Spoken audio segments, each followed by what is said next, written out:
Athletics Association, the University of Nebraska-Kearney, who advances to tomorrow's championship match and improves to 35-2 on the season. This is the 17th NCAA appearance for the Lopers, and their last trip to the regional final came in 2010.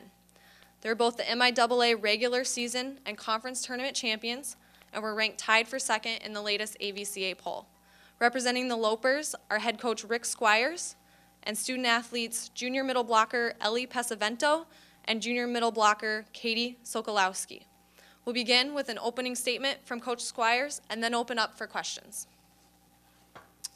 First of all, obviously we're thrilled for our program and for our girls. They've worked extremely hard to give themselves this opportunity and to move on to the regional final. Talk maybe a little bit more about the match here in a second, but also, congratulations to Southwest Minnesota.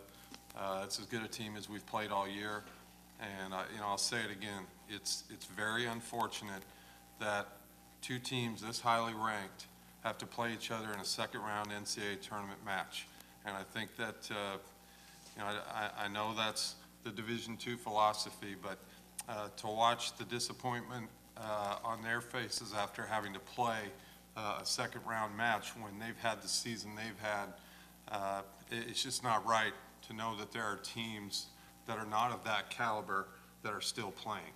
So I hope someday we can fix that. But that said, we're thrilled. I mean, it's a great win for our program. We're happy for our girls. They deserve to win, I thought. They played their hearts out. They competed like crazy. And, I saw down there what we've seen pretty much all year. A fearless group that believes they can compete with anybody in the country. So it's fun to be a part of. All right, thanks, Coach. We'll open up for questions now. Coach, can you just talk about your setter, Jenna? She's, kind of unconventional setter being so tall, and you don't see that a lot. And she's able to kind of take that backdoor attack. Can you just speak to that? Well, no question.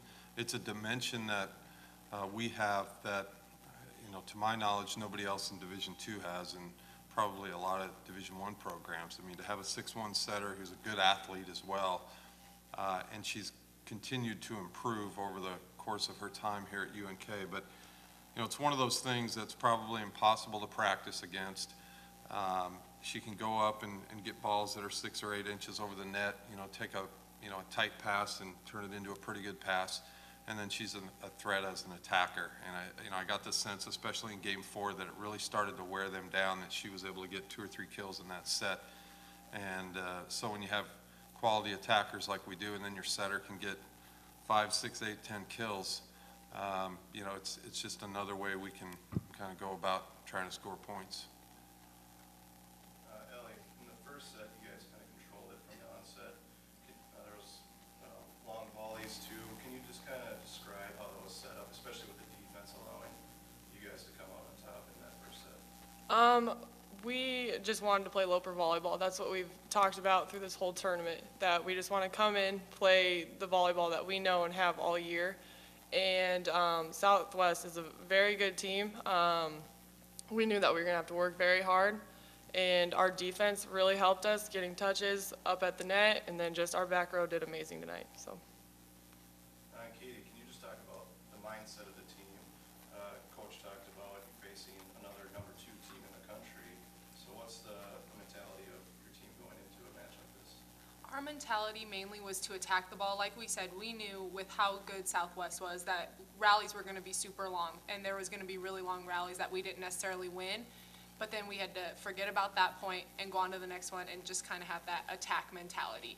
Up at the net, hitting, defense, serving, passing, from all aspects. And Coach, can you talk about after that third set, you dropped the third set, what kind of adjustments did you want to make? Well, I mean, I think the main thing was to try to regroup mentally, and maybe that was just me. Because, we had that thing won, and, we had a swing to win it, and it was a great swing, and, the ball comes off a digger and lands on our side, and I'm just, you're replaying that, and so I think to get over that and start trying to transition to playing in the next set was what we really talked about. and our girls did that extremely well. Like I said, probably better than I did. I was sitting over there replaying that thing. It was probably about 8-7 in the fourth game before I got over it.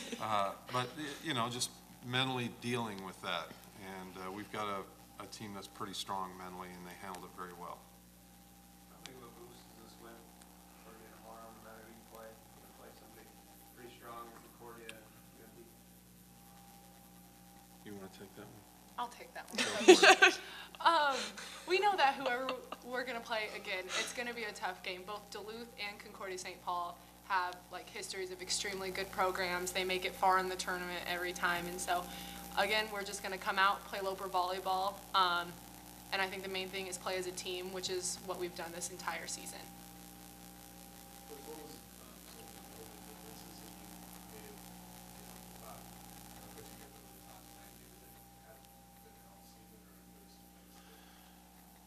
You know, if I had to maybe point to the, you know, the difference in the outcome is, I thought we